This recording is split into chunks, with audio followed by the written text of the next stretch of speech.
before me. Let me be singing when the evening comes. Bless the Lord, oh my soul, oh my soul. Worship His holy name. Sing like never before, oh my soul. I'll worship Your holy name. You're rich in love and You're slow to anger. Your name is great and Your heart is kind. For all Your goodness I will keep on singing. 10,000 reasons for my heart to find. Bless the Lord, oh my soul, oh my soul. Worship His holy name. Sing like never before, oh my soul. I'll worship Your holy name. And on that day when my strength is failing, the end draws near and my time has come, still my soul will sing Your praise unending. 10,000 years and then forevermore. Bless the Lord, oh my soul, oh my soul. Worship Your holy name. Sing like never before, oh my soul. I worship Your holy name. I worship Your holy name.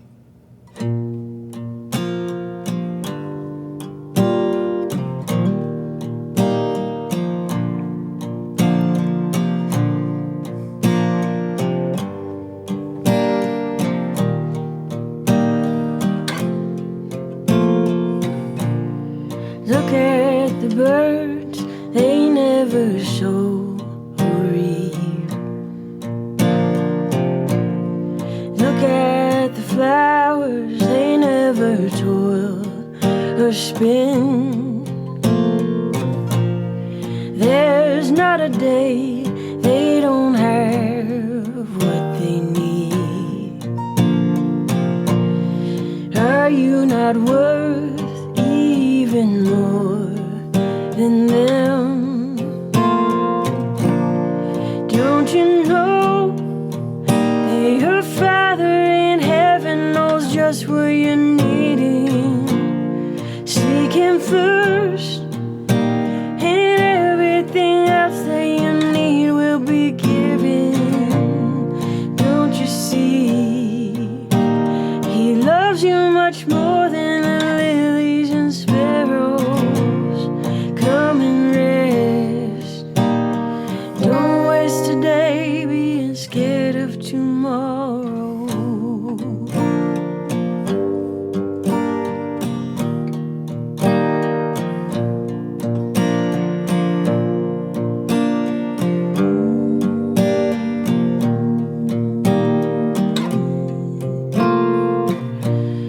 Look at the birds, they never sow or reap. Look at the flowers, they never toil or spin. There's not a day they don't have what they need. Are you not worth even more than them? Don't you know that your just what you're needing. Seek Him first, and everything else that you need will be given. Don't you see? He loves you much more than the lilies and sparrows. Come and rest. Don't waste today being scared of tomorrow.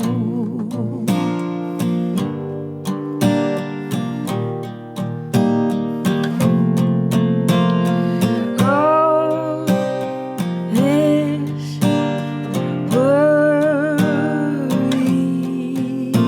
won't buy you anything.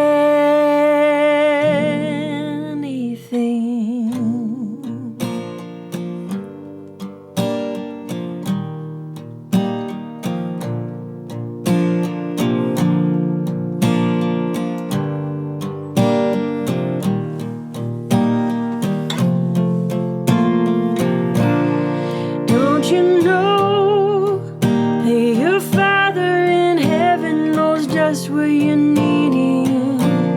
Seek Him first, and everything else that you need will be given. Don't you see? He loves you much more than the lilies and sparrows. Come and rest. Don't waste a day being scared of tomorrow.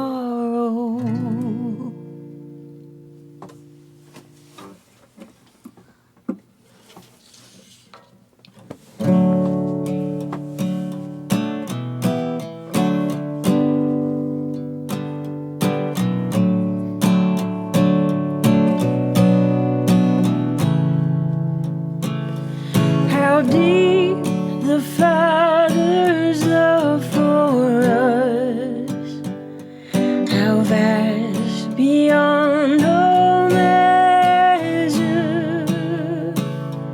that He should give His only Son to make a wretch His treasure. How great the pain of searing loss! The Father turned His face away, as wounds which mar the chosen one bring many sons to glory.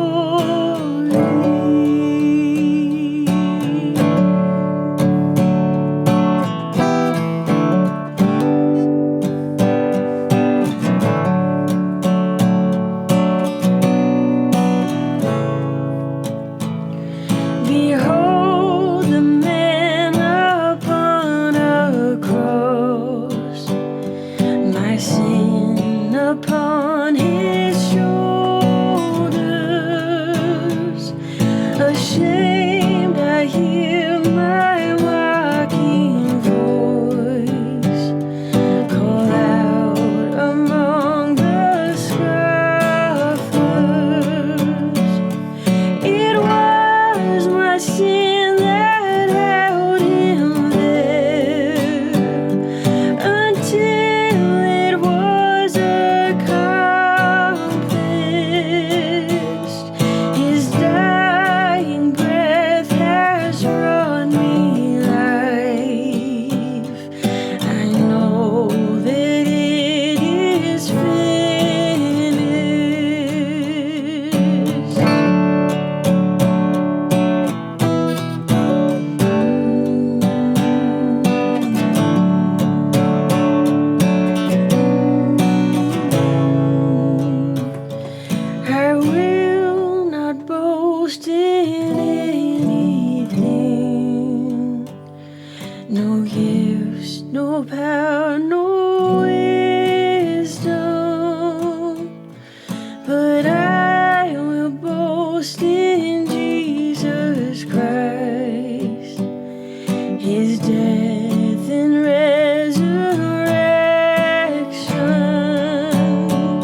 Hello and welcome to Home Church. My name is Jill Reidenauer and I sit on the board here at Home Church. I'm the chair. You can also find me from time to time leading small groups or Bible studies or other activities for the church.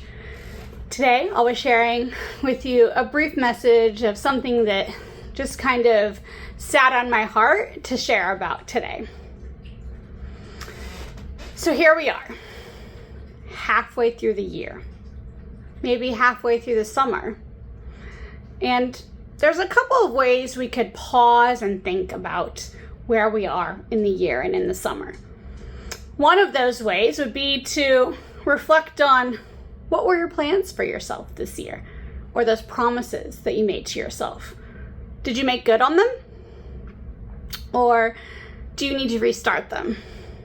For me, one of my goals this year was to be intentional with my time, which brings me to what I wanted to chat about today. Intentionality, especially when it comes to resetting and resting and making space to breathe. Simple, right? Okay. I know it's not. So why don't we just take a moment and think back to when you were a kid? What did summer look like for you? Was it movies with your friends? Was it camp? Was it going to grandma and grandpa's house? Maybe it was reading a giant stack of books or playing video games, or maybe like me, it was being on the swim team and getting those chores done just before mom and dad got home. Whatever summer looked like when you were a kid, it was a chance to reset after the long school year. Summer was a way of reminding us how much we needed that reset and we needed that rest. And with summer, we're often given opportunities like long evenings and time around a bonfire or a cookout, road trips, kids running through sprinklers, and yet many of us are still packing our schedules full and going at full speed ahead. We try to squeeze everything in, every engagement, every gathering, every obligation. And it makes me wonder, why? Why, when many of the activities I just mentioned could be seen as invitations to savor, to relax, to be okay without a plan for a while, choosing to make time to slow down and be in the moment. That's something God has been trying to teach all of us for a very long time. So I'm reminded of a scripture in the New Testament from Matthew 11, chapter 28, that says, "Come to me, all who are weary and carry heavy burdens, and I will give you rest." It sounds like to me that God is saying, you don't have to hold everything together. That rest is part of what we strive to do to be fulfilled. However, rest isn't just about stopping. It's stepping towards something as well, into a place with God. It's remembering that we're human, we're not machines. And so today, I want to challenge you a little to embrace and think about a time of slowing down and what that slowing down could give you. Maybe it gives you time with that friend or family member that takes a little warming up before they share what their life is going on with, or how their life is going on. Maybe it's a chance to visit a waterfall or a hike you haven't been on for a while, or go to a new coffee shop or tea shop, or snuggle up with a book in the hammock. Whatever it might be, what does that slowing down look like? So as I was preparing to share the message today, I thought about how it fell on the 4th of July, and we chose intentionally to do the service online for a lot of reasons. One of which was to give our volunteers and our staff a chance to have a break from the hustle and bustle of everything that's going on, and from a Sunday morning. And then it made me think about 4th of July as a kid. And for me, 4th of July as a kid meant two things. It meant firecrackers that were stored in a tin coffee can, and it meant family picnics. Our family has gathered since I was a baby, I think, to have a picnic every 4th of July at a local park. It's a potluck. Everyone brings 1, 2, 3, maybe a special dish to share.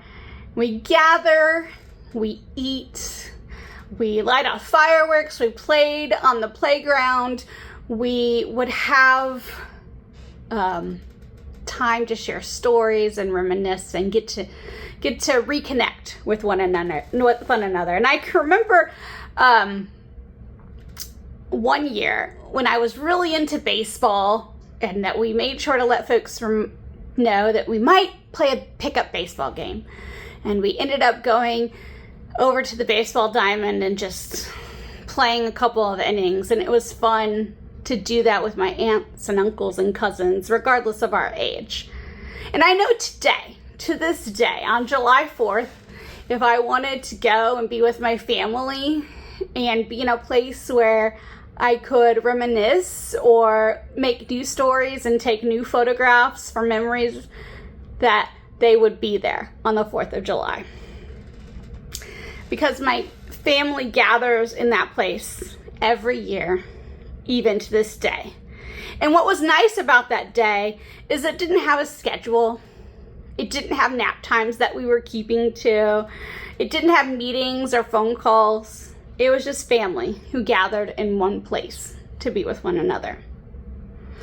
Today, we live in a culture that rewards just being busy.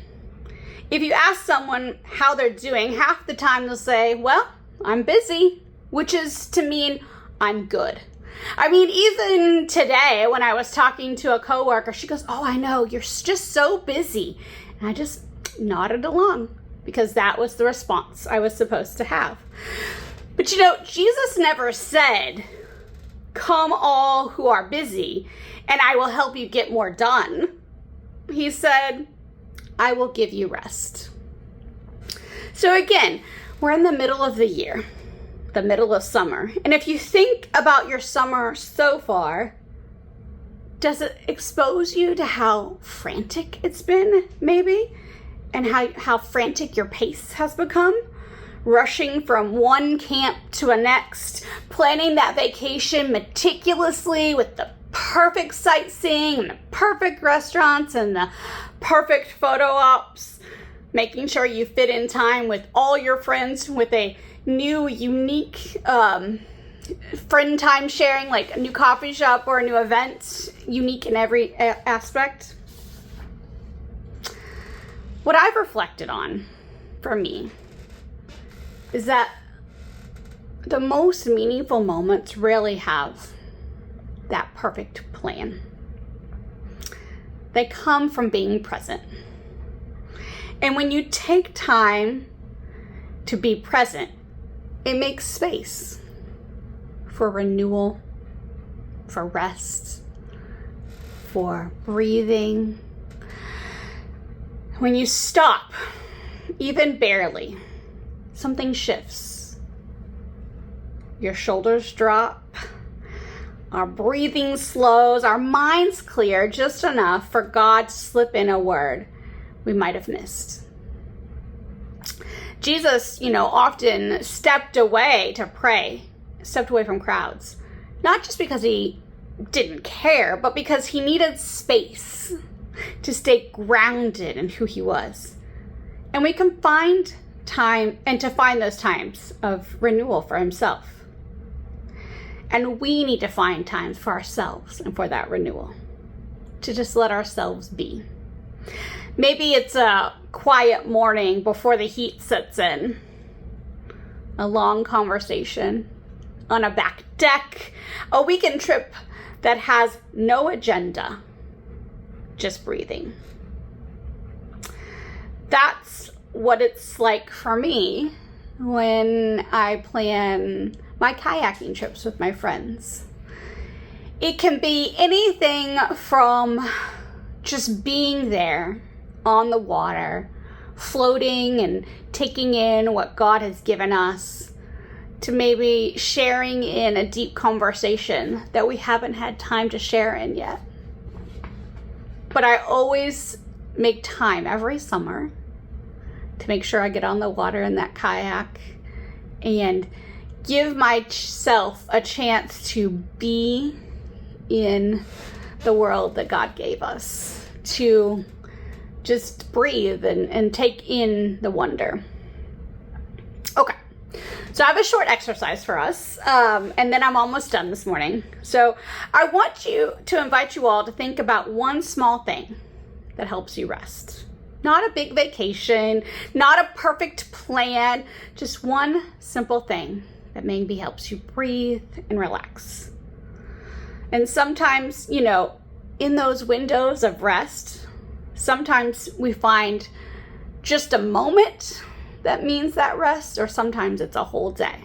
So let's hold on to that. So I'm going to take a little time here, and we're going to do this short exercise together. And so wherever you are, I want you to either sit up straight or maybe lay down, or put your feet on the ground, put your hands in your lap. You can close your eyes, you can keep them open, whatever makes sense to you. But I want you to take a deep breath. I just want you to join me in a little time of reflecting with God. Go ahead, get comfortable. Take that deep breath. Let your mind wander. Wander to that small thing that helps you reset.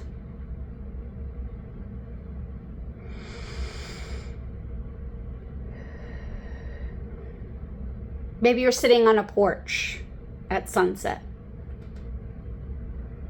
Maybe you're around a bonfire making s'mores with family.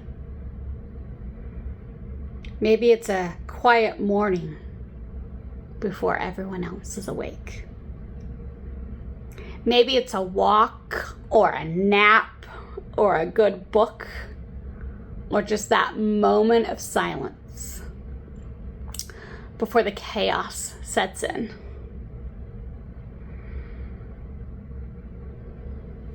Hold on to that moment that you have in your mind.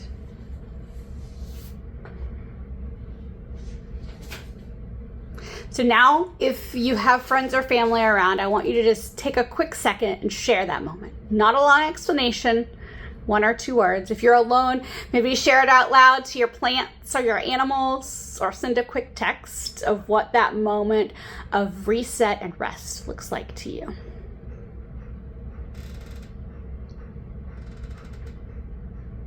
See? Rest isn't abstract. It's ordinary. And God meets us in those ordinary times.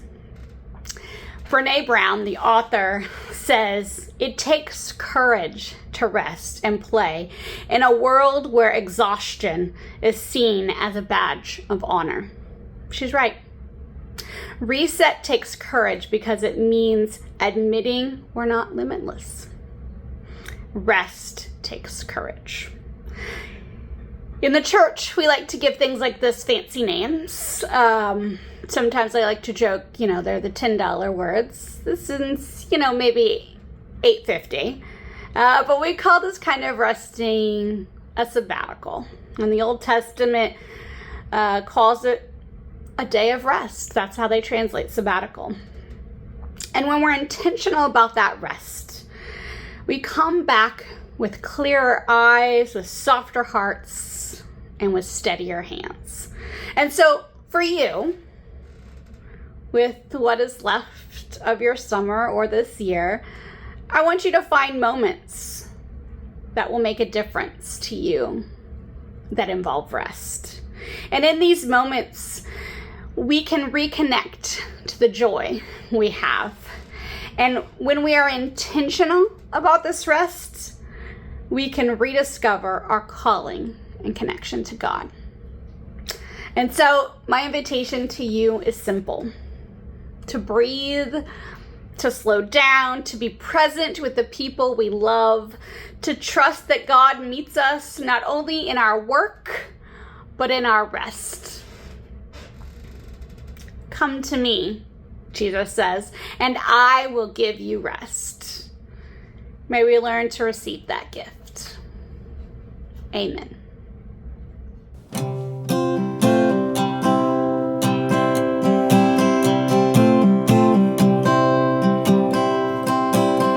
God is my shepherd,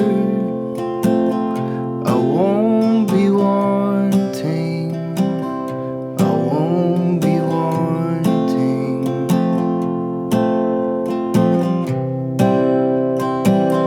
He makes me rest in fields of green, with quiet streams.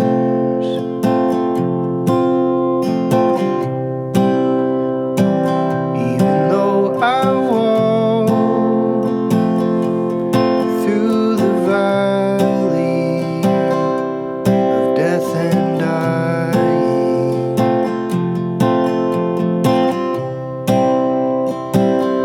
I will not fear,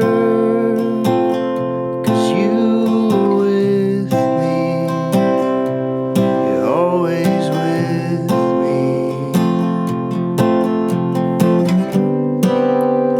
Your shepherd's staff comforts me. You are my feast in the presence of enemies. Surely goodness will follow me, follow me in the house of God forever.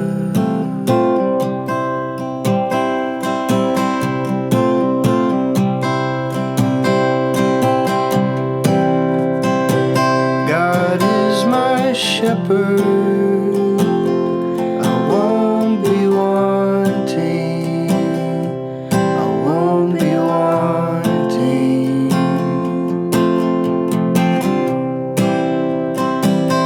He makes me rest in fields of green, quiet streams.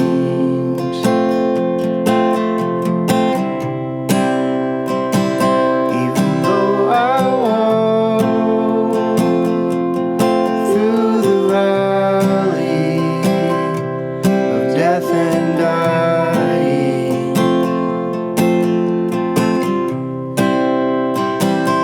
I will not fear, 'cause you're with me, you're always with me. Your shepherd's staff comforts me. You are my feast in the presence of enemies. Surely goodness will follow me, follow me in the house of God forever.